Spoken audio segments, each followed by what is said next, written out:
Hello everyone, I am Arshita. আজ আমরা বেরিয়ে পড়েছি এক রিলেটিভের বাড়িতে যাওয়ার জন্য, আর তারই কিছু মুহূর্ত তোমাদের সঙ্গে শেয়ার করব। আশা করবি ভিডিওটা তোমাদের ভীষণ ভালো লাগবে। দেরি আছে, এখনো অনেকটা দেরি। কেন তোমার আর যেতে ইচ্ছা করছে না? আর আমরা যেখানে যাচ্ছি আমাদের বাড়ি থেকে তাদের বাড়ির দূরত্ব ম্যাক্সিমাম 20 মিনিট। এট লাস্ট আমরা পৌঁছে গেছি। এখন আমরা নামবো যাদের বাড়িতে। চলো। রাস্তা পুরো ফাঁকা। না না, আমার মনে হয় ওরা মাঠে আছে নাকি? ওই বাড়ি আছে? হ্যাঁ ওই বাড়ি আছে। ওই বাড়ি কাটি না হলো, কাটি মাঠে গেছে, ফাঁকা আছে। মাঠে আছে, চলো মাঠে চলে যাবো, ব্যাগ থাকলো রাখি। চলো। আসলে ব্যাপারটা হচ্ছে, আমরা যাদের বাড়িতে যাচ্ছি বা চলে এসেছি তারা কেউই জানে না যে আমরা তাদের বাড়িতে যাব, মানে আমরা না জানিয়ে তাদের বাড়িতে গেছি।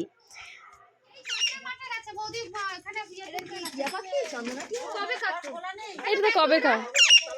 কি হয়েছে? মিঠু মামা ভালো আছো? হ্যাঁ ভালো আছেন? মাঠে যেতে কোথায়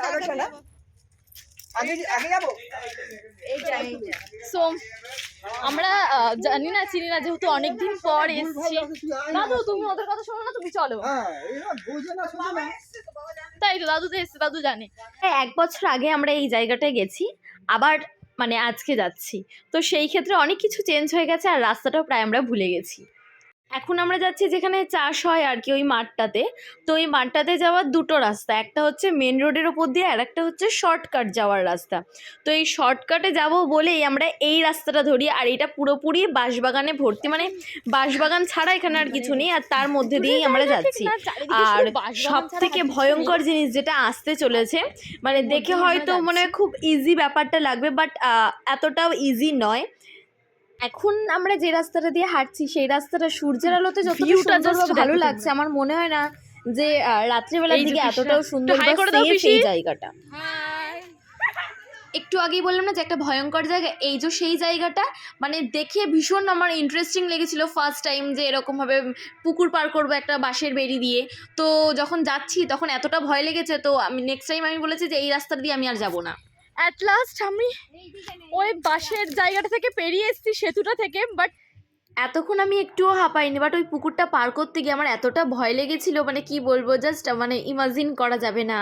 আর আমরা চলে এসেছি সেই মাঠটায়, যেই মাঠটায় ওরা আছে, কিন্তু এবারে ওদেরকে খোঁজার পালা যে ওরা কোন জায়গাটা রয়েছে, কারণ একটুখানি তো জায়গা না, জায়গাটা বিরাট বড়, আর এতটা সুন্দর লাগছিল জায়গাটাকে দেখতে।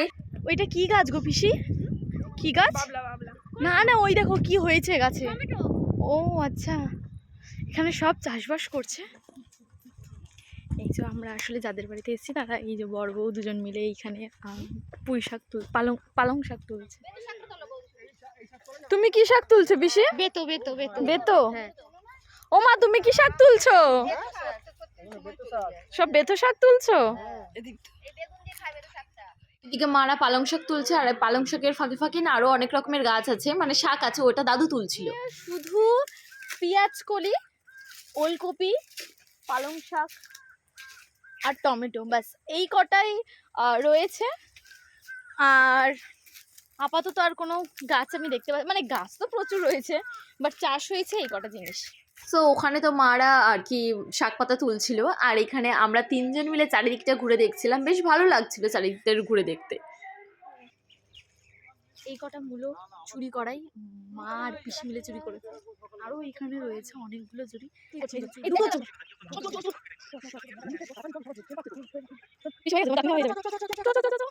যা পেরেছে ওরা তুলেছে, তুলে নিয়ে এইবারে যাচ্ছে সবার হাতে, আর আমার দাদু তো মাথায় পুটলি করে বেঁধে নিয়েছে শাক।